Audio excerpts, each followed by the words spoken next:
Good morning students. आज मैं class 8th को चैप्टर 2 पढ़ाऊंगी।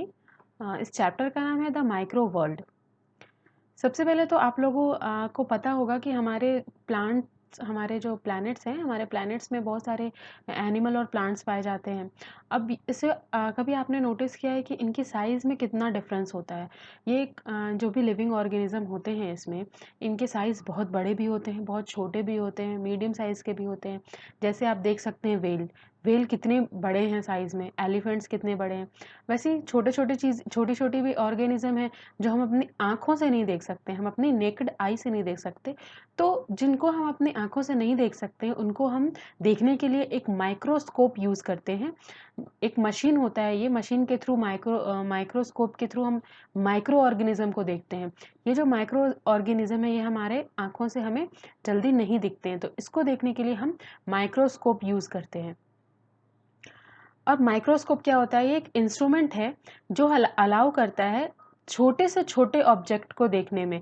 जो हम अपनी आंखों से नहीं देख सकते हैं, उसे हम माइक्रोस्कोप से देख सकते हैं। इसे बोलते हैं माइक्रोस्कोप। अब टाइप ऑफ माइक्रो ऑर्गेनिज्म के कितने टाइप होते हैं? जैसा मैंने आपको बताया कि माइक्रो ऑर्गेनिज्म बहुत सारे होते हैं और इसे हम अपने नेकेड आई से मोस्टली नहीं देख सकते हैं, तो हम माइक्रोस्कोप का यूज़ करते हैं। और टाइप्स ऑफ माइक्रो ऑर्गेनिज्म क्या है कि बहुत सारे माइक्रो ऑर्गेनिज्म हमारे प्लैनेट्स में मौजूद हैं। Millions of micro organism that have been known till now, अभी तक पता है। लेकिन इसमें क्या है कि इन सबको साइज, शेप और कैरेक्टरिस्टिक से इनको डिवाइड कर दिया गया है, अलग अलग शेप में, साइज में और कैरेक्टरिस्टिक में। माइक्रो ऑर्गेनिज्म यूबिक्यूटोस होते हैं। यूबिक्यूटोस मतलब होते हैं ये हर जगह पाए जाते हैं।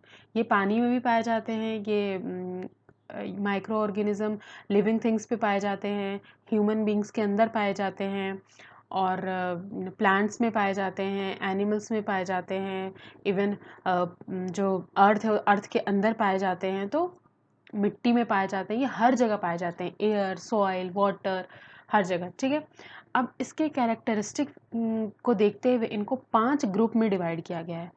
इनके कैरेक्टरिस्टिक को देखते हुए इनको मेनली 5 मेजर ग्रुप में डिवाइड किया गया है। Bacteria, fungi, virus, algae and protozoa. ये 5 ग्रुप हैं। कौन कौन से हो गए? Bacteria, fungi, virus, algae and protozoa. ठीक है।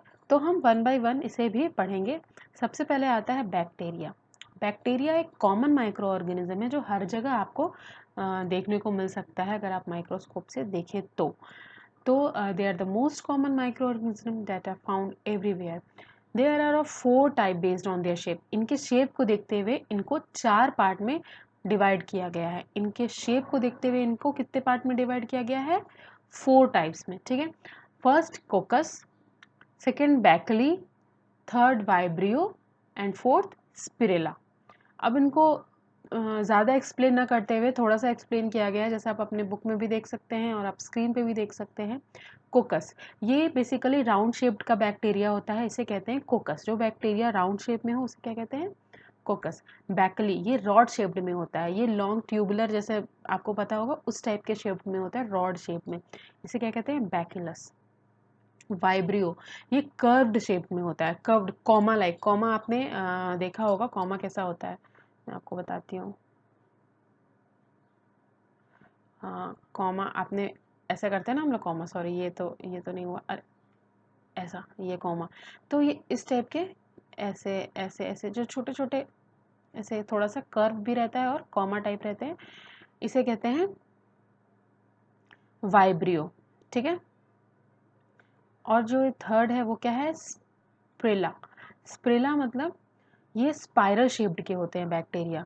जो बैक्टीरिया स्पाइरल शेप्ड के होंगे उसे क्या कहेंगे हम? स्प्रेलम, स्पिरेलम। ठीक है।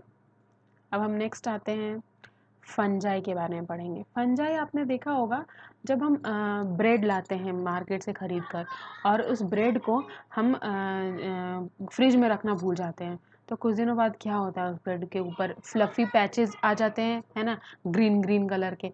उसे ही कहते हैं फंजाई। ये यूरोकेटिक माइक्रो ऑर्गेनिज्म है जो अपना फूड खुद प्रिपेयर नहीं कर सकते हैं, तो वो क्या होते हैं, डिकेइंग मैटर पे अपने न्यूट्रिशन के लिए डिपेंडेंट रहते हैं। जैसे कि Rhizopus and Penicillium are example of fungi. Rhizopus और पेनिसिलम ये क्या है, फंजाई के एग्जाम्पल हैं। ये बेसिकली यही जो सड़ गल जाते हैं जो चीज़ें, उसके ऊपर जो फफूंद लग जाती है उसी ही फंजाई कहते हैं। कहते हैं ना, अरे फफूंद लग गया इसको फेंक दो, तो उसी ही फंजाई कहते हैं। अब हम नेक्स्ट आते हैं, प्रोटोजोआ के बारे में पढ़ेंगे। Protozoa basically soil, marine water bodies और फ्रेश वाटर बॉडीज में पाया जाता है। ये सिंगल सेल्ड ऑर्गेनिज्म होता है और अमीबा और पैरामीशियम इसके एग्जाम्पल होते हैं। अमीबा के बारे में आपने पढ़ा है, तो प्रोटोजोआ के जो एग्जाम्पल हुए कौन कौन से हुए, अमीबा और पैरामीशियम। ठीक है, अब हम पढ़ेंगे एल्गी के बारे में। एल्गी होते हैं ये लेक और पॉन्ड्स में पाए जाते हैं, नदी, झील, तालाब और झील में ज़्यादातर ये पाए जाते हैं, और ये सिंगल सेल्ड भी होते हैं और मल्टी सेल्यूलर भी होते हैं। ठीक है, क्लैमिडोमोनस एंड स्पाइरोगायरा और क्लैमिडोमोनस, इनके दो एग्जाम्पल हैं एल्गी के। आप ये देख सकते हैं, इसमें फिगर में भी दिया हुआ है। अब हम पढ़ेंगे वायरस के बारे में। सबसे पहले तो आज के डेट में वायरस को देखकर ही डर लगता है। जैसा आपको पता है, कोरोना वायरस के चक्कर में ये ऑनलाइन क्लासेस शुरू हुई हैं। ऑनलाइन क्लासेस तो देखा जाए तो बहुत अच्छा है, पर जो हम क्लास में आकर पढ़ते थे और हमें जो क्लास में आकर पढ़ने में मज़ा आता था और हमें जो मज़ा आता था पढ़ाने में, वो ऑनलाइन क्लासेस में थोड़ा सा एक्साइटमेंट कम हो जाती है। और वो क्यों हुआ ये आप लोग सबको पता है, नोबल कोरोना वायरस की वजह से। तो जब वायरस का नाम आया ही है तो हम कोरोना वायरस को नहीं भूल सकते हैं। वो हमारी ज़िंदगी में बहुत एक काल बनकर आया है, एक तरह से कह सकते हैं। तो they are found everywhere. Virus जो है वो हमेशा, वो कहीं भी पाए जा सकते हैं। वो इतने छोटे होते हैं, इतने टू स्मॉल होते हैं कि हम अपने आंखों से इसे देख ही नहीं सकते हैं विदाउट माइक्रोस्कोप। अभी भी मेरे हाथ बिल्कुल आपको क्लीन दिख रहे होंगे, बिल्कुल क्लीन है, लेकिन अगर मैं माइक्रोस्कोप से देखूं तो इसमें कुछ ना कुछ % बैक्टीरिया या वायरस या कुछ भी ज़रूर मिलेगा। वैसे ही जैसा आपने डेटॉल या लाइफ बॉय के ऐड में आपने देखा होगा, कहता है इट किल्स 99.9% बैक्टीरिया और वायरस। क्यों नहीं, क्योंकि ऐसे बैक्टीरिया, ऐसे माइक्रो ऑर्गेनिज्म कुछ ना कुछ हमारे शरीर में हमेशा रहते ही हैं, जो कि हार्म नहीं भी करते हैं और कुछ हार्म करते भी हैं। अगर उनकी संख्या ज़्यादा हो तो वो हार्मफुल है, और अगर उनकी संख्या पॉइंट समथिंग में हो तो वो उतने हार्मफुल नहीं है। A very powerful microscope called the electron microscope with a very high magnification is used to view them. Electron microscope का यूज़ किया जाता है। इसकी जो एफिशिएंसी होती है मैग्निफिकेशन की, बहुत हाई होती है। इसको इलेक्ट्रॉन माइक्रोस्कोप को हम वायरस को देखने में यूज़ करते हैं, और ये मोस्टली लिविंग बॉडी जो जीता जागता इंसान है उसके अंदर पाया जाता है, उसके ऊपर पाया जाता है या फिर उसके अंदर पाया जाता है।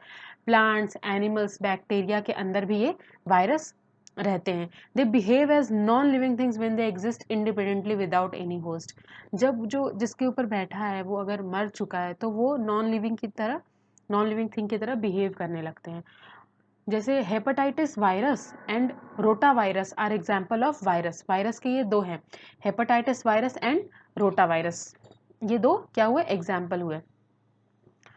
Useful micro organism. अब कुछ माइक्रो ऑर्गेनिज्म यूजफुल भी होते हैं। कौन कौन से, अब कैसे कैसे यूजफुल होते हैं, हम इसको मेडिसिन में यूज़ करते हैं, एग्रीकल्चर में यूज़ करते हैं, फूड में यूज़ करते हैं, बिवरेज इंडस्ट्रीज में यूज़ करते हैं, इन्वायरमेंटल हजार्ड को डील करने के लिए यूज़ करते हैं। ठीक है, माइक्रो ऑर्गेनिज्म की यूजेस अब हम पढ़ेंगे। तो सबसे पहले हम मेडिसिनल यूज़ पढ़ते हैं। माइक्रो ऑर्गेनिज्म को मेडिकल के तरीके से हम कैसे यूज़ कर सकते हैं। Production of antibiotics. आप सुने होंगे जब फीवर लग जाती है, बुखार लग जाता है तो कहते हैं इनको एंटीबायोटिक देना पड़ेगा। तो एंटीबायोटिक जो टैबलेट्स हैं उसके अंदर ये माइक्रो ऑर्गेनिज्म का यूज़ किया जाता है। ये माइक्रोब जो होते हैं, जो बीमारियां होती हैं, रोग होती हैं, इनको किल कर देते हैं। These disease causing micro organism are called pathogens. Antibiotics either inhibit the growth of pathogens और किल देम। पैथोजेंस उनको कहते हैं जो डिजीज को बढ़ाने में हेल्प करता है। तो या तो ये पैथोजेंस को मार देते हैं, या तो पैथोजेंस के सिम्टम्स को मार देते हैं, या फिर पैथोजेंस को ग्रोथ होता है, जो पैथोजेंस का जो ग्रोथ होता है उसको ख़त्म कर देते हैं, या फिर सीधे उसे मार ही देते हैं एंटीबायोटिक्स। अब हम पढ़ेंगे प्रोडक्शन ऑफ वैक्सीन्स। वैक्सीन का प्रोडक्शन के लिए भी हम इसे माइक्रो ऑर्गेनिज्म को यूज़ करते हैं। जब हमारे बॉडी के अंदर कोई भी फॉरेन पार्टिकल्स आ जाता है तो ये हमारे इम्यून सिस्टम को उकसाता है कुछ ऐसा सब्सटेंस प्रोड्यूस करने के लिए ताकि ये उससे लड़ सके। ठीक है, तो ये जो उससे लड़ने की जो क्षमता है ये हमें कौन देती है? एंटीबॉडीज देती है। जब हमारे अंदर एंटीबॉडीज आता है तो हम जो हमारा जो इम्यून सिस्टम है, जो हमारे अंदर फॉरेन पार्टिकल्स आ गया है उससे लड़ने में ये हमें समर्थ करता है। The presence of this antibodies in the body provides immunity against disease. हमें ये जो एंटीबॉडीज जो हमारे बॉडी के अंदर प्रेजेंट रहती हैं ये हमारे इम्यून सिस्टम को स्ट्रॉन्ग करता है डिजीज के अगेंस्ट लड़ने में। जब to stimulate the body to produce antibodies, inactive or attenuated form of pathogen is administered to a healthy person through injection or oral administration. अब जैसे आपने सुना होगा कि वैक्सीन नहीं लगाई, क्या वैक्सीन कोरोना वायरस का भी वैक्सीन आई होप जल्दी आ जाए ताकि सब कुछ सब जल्दी सही हो जाए।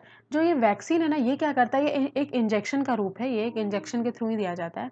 ये इंजेक्शन ऐसा होता है जब हमारे अंदर आ जाता है, once the antibodies are produce they protect the body from the future attack by the pathogens.